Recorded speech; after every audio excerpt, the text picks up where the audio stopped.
Morning TV पहले breaking news UP से, जहां यूपी में अवैध धर्मांतरण मामले में बड़ी जानकारी सामने आ रही है। छांगुर बाबा और नीतू को रिमांड पर पुलिस ने भेजा है। एटीएस को छांगुर बाबा और नीतू की रिमांड मिली है। एनआईए कोर्ट ने दोनों को 7 दिन की रिमांड पर भेजा है, यानी कि आने वाले 7 दिन दोनों से ही जमकर पूछताछ होगी।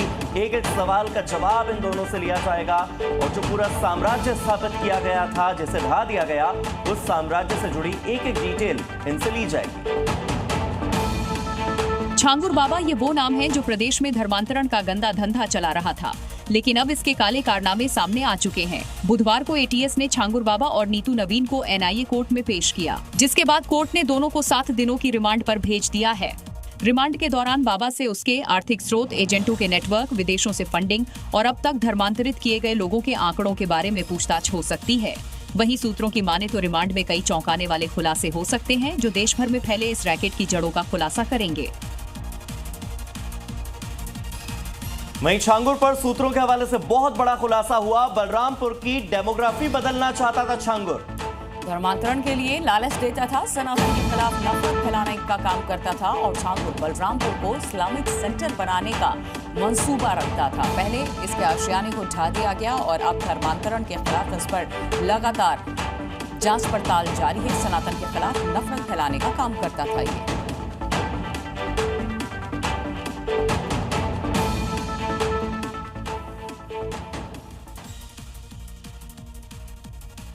हिंदू युवतियों को प्रेम जाल में फंसाकर उनका धर्मांतरण करने वाले छांगुर बाबा के बारे में एक और बड़ा खुलासा हुआ। और इस खुलासे में बाबा के नाम पर कई 100 करोड़ रुपए के ट्रांसफर की बात सामने आ रही है। बलरामपुर में जलालुद्दीन उर्फ छांगुर बाबा की कहानी में नया खुलासा हुआ है। जब बाबा के बैंक खातों की जांच की गई तो करोड़ों की विदेशी फंडिंग के लेन देन की जानकारी मिली। यूपी पुलिस के डीजीपी राजीव कृष्ण ने बताया कि छांगुर बाबा के नाम पर 100 करोड़ रुपए से ज्यादा का ट्रांसफर हुआ। एसटीएफ ने जांच करके जो तथ्य निकाले हैं उसमें 100 करोड़ से ज़्यादा के फंड्स का ट्रांसफ़र हुआ है और एक ऑर्गेनाइज्ड रूप में धर्मांतरण की कार्रवाई की जा रही थी। ये एक स्पष्ट संदेश है कि किसी भी प्रकार की अवैध गतिविधि को बर्दाश्त नहीं किया जाएगा। साथ ऐसी जानकारी भी मिली है कि उतरौला स्थित एक बैंक में नीतू उर्फ नसरीन और छांगुर बाबा उर्फ जलालुद्दीन के अकाउंट में तकरीबन 30 से 40 करोड़ रुपए अभी भी जमा है। ये पैसा कहां से आया, इसकी भी जांच हो रही है। 5 देशों की यात्रा के बाद प्रधानमंत्री नरेंद्र मोदी आज दिल्ली पहुंचेंगे। 5 देशों की बहुपक्षीय और द्विपक्षीय यात्राओं से वैश्विक मंच पर भारत को मिली नई मजबूती।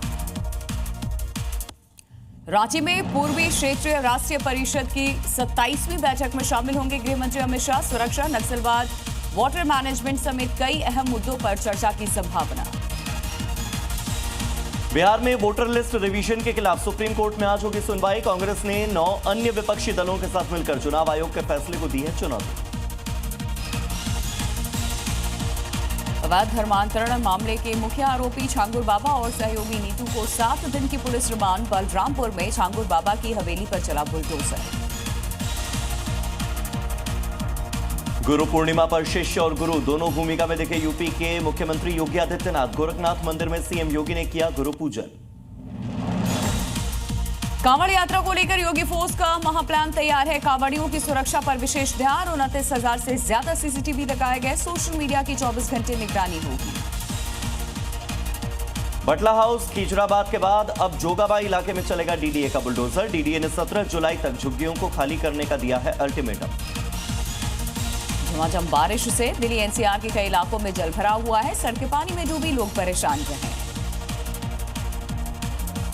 मध्य प्रदेश और राजस्थान में भारी बारिश की वजह से जनजीवन अस्त व्यस्त। मध्य प्रदेश राजस्थान के कई जिलों में आज भी भारी बारिश का अलर्ट। आज भारत और इंग्लैंड के बीच में खेला जाएगा तीसरा टेस्ट मैच। जसप्रीत बुमराह की होगी वापसी। 5 टेस्ट मैचों की सीरीज में दोनों टीम 1-1 की बराबरी पर।